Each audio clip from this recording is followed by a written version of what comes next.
Hi guys! So for today, I'm gonna be sharing with you guys my quick and easy on-the-go makeup look and makeup tutorial as well. Plus, we're also gonna be reviewing the Premium Stain Lip Tint. This is yung usong lip tint ngayon, yung mga matte lip stains. So, I already tried this, but I also want to share with you guys yung thoughts ko because I really like it. So, I'm gonna share it with you guys.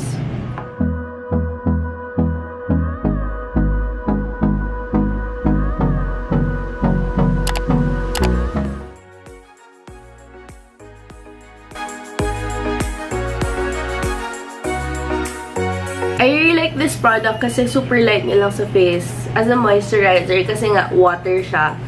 So, hindi siya tacky or anything. Hindi din siya, what do you call that? Hindi siya mabigat sa face. But if you don't want to splurge on high-end na mga mist, I recommend the Luxe Organics, or kung medyo may budget kayo, the Mario Badescu one. Pero, for me talaga, when I tried the Luxe Organics, I like it. I mean, I really liked it. Yun nga lang, nung pauwi na ako here sa province, hindi ako nakabili nun since naubos na. And ito na lang yung stock ko sa bahay. Kaya, ito na lang din yung dinala ko. But nevertheless, I really like the Luxe Organics Face Mist. Also, it's 120 pesos lang or less. Imagine niyo yung matitipid nyo. This one is 900 and that one is 120. Ang laki ng difference, guys. So, kung may time kayo pumunta sa Watsons, definitely check that one out. After moisturizer, of course, I will never ever forget to put on my sunscreen.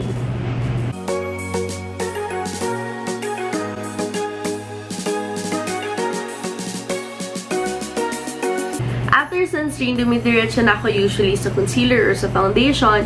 But since I'm using only powder foundation, I'm gonna be putting on primer para mas kumapit siya sa face ko. This is the Hourglass Mineral Veil. This is very good, but at the same time, very expensive. So, if you want to try the feels of this one but don't have enough budget, I suggest you do try the... No, this one is the Hourglass Mineral Veil. Yung dupe nito is yung Angel Veil from NYX. It's 720 pesos. It's also quite pricey, but it's really good. Like, sobrang tumatagal yung makeup mo. So, after ko malagay lahat nun, I usually go on with my Makeup Forever. This is their Matte Velvet Foundation. I don't do anything fancy. I just dip in my brush here, tap off the excess, and then buff it sa skin ko.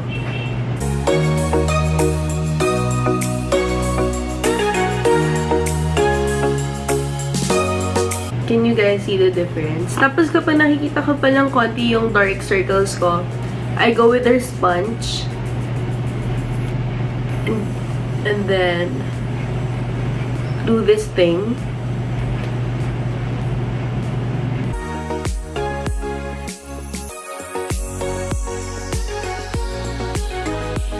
Before kayo mag-mist, make sure na nalagay nyo muna lahat ng powder products sa face nyo. For my bronzer, I'm gonna be using this one.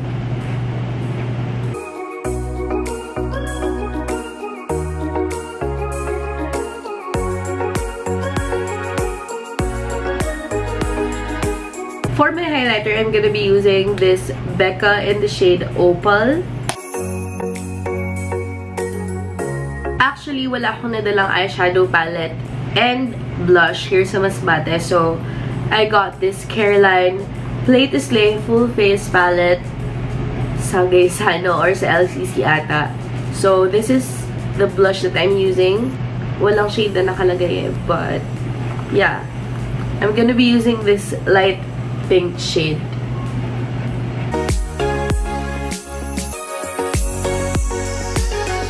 While waiting for my face to dry, I'm gonna be showing you guys the swatches of the Premium Stain in the shade Anna Sophia and Elia. I've been trying this for 2 days straight, and actually, I don't have anything bad to say about this.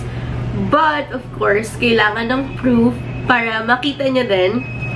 So, I'm just gonna do a wear test, eat test, drink test on this one. But before that, I'm gonna be showing you the two shades that I have, and it's in the shade Elia and Ana Sofia. Ana Sofia is in this shade. At first talaga, akala ko hindi ko magugustuhan tong shades na to kasi sa pictures and sa swatches, masyado silang nude, itong dalawang shade, but ito na lang yung natitira sa seller. And I really wanted to try this formula. So this one is Elia. The only difference is that Ana Sofia is a bit darker and it's more on the pink tone, and Elia is more on the nudist pink side. So, mas palagi ko nagagamit si Elia, but I'm gonna be swatching sa inyo tong dalawa sa lips ko. As you can see, super dry ng lips ko and may mga crack siya. So, papakita ko sa inyo kung matatakpan ba or natatakpan ba nitong products na to tong cracked lips and chapped lips. May mga times talaga na nagkakaganito yung lips natin. So, uunahin ko is in the shade Ana Sofia. Ganyan siya at first. Very watery kasi siya. At first, parang hindi siya matte. Pero, as per my experience, natutuyo talaga siya. But it takes around a minute or two. So, I think you can also use this as a blush if you want to. Kasi, may time pa siya bago siya matuyo eh. As you can see, this tint, hindi siya nasisettle sa gitna lang. If you put it full on sa lips mo, it's gonna show full on din sa lips mo. Plus, hindi siya yung tipong nakikita yung cracks ng lips. And hindi din siya nagsisettle dun sa sugat sa lips ko. I really like this one. As in, super ganda niya sa lips. Kasi parang siyang liquid lipstick. But, ewan ko for me, I prefer roller balls. Kasi mas nakokontrol ko kung saan ko siya ilalagay. And ako kasi usually fingers lang din yung ginagamit ko pag blend. So, I really like it.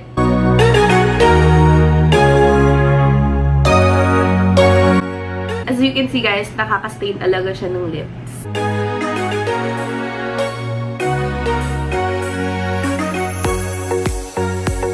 So yun nga guys, ito na yung dalawang swatches ko ng lip tint ng The Premium Stain na Elia and Ana Sofia. I'm gonna be sharing with you guys mamaya yung clips ng wear test ko sa kanila, and I'll be back for my final thoughts.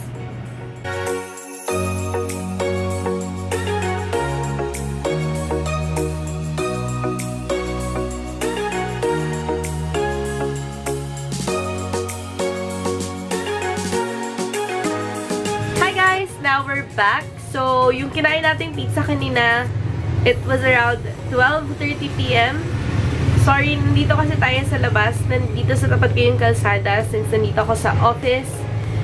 So, yung kinain natin kanina, it's our lunch. I ate 3 pizzas.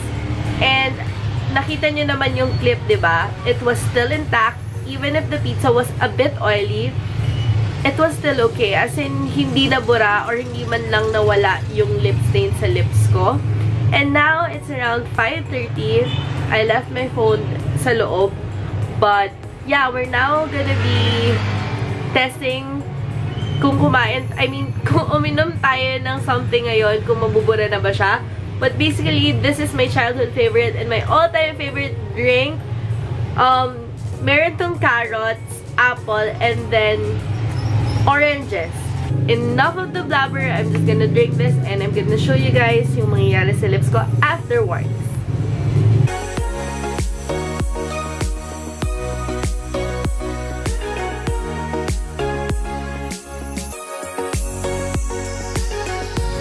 So as what you saw, wala naman talagang nangyari sa lips ko after even drinking lots of these juices.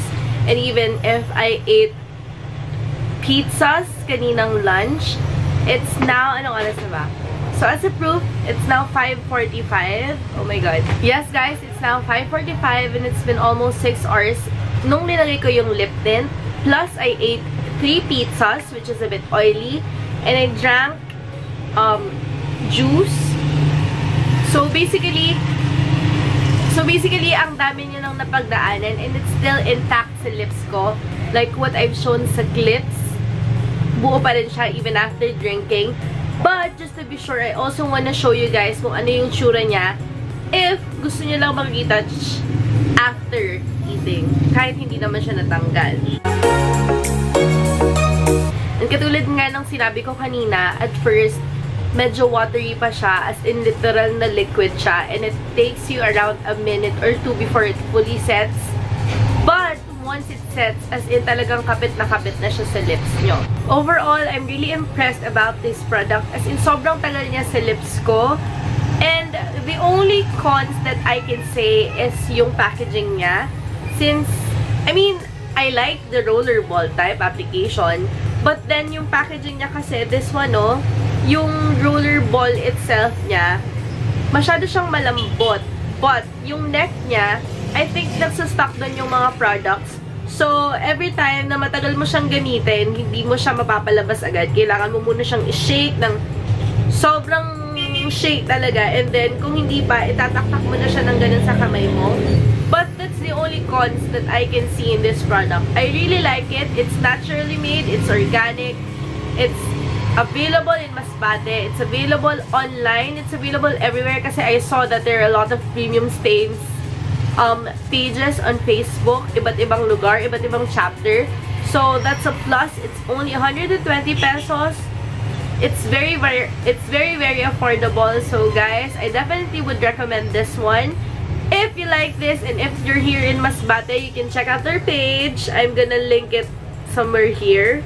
Or, I'm gonna link it sa Facebook ko and sa description. So, guys, if you like their products or if you want to try it, if you want to try what I'm saying, then click the link below. So, that's it, guys. Thank you for watching. Bye!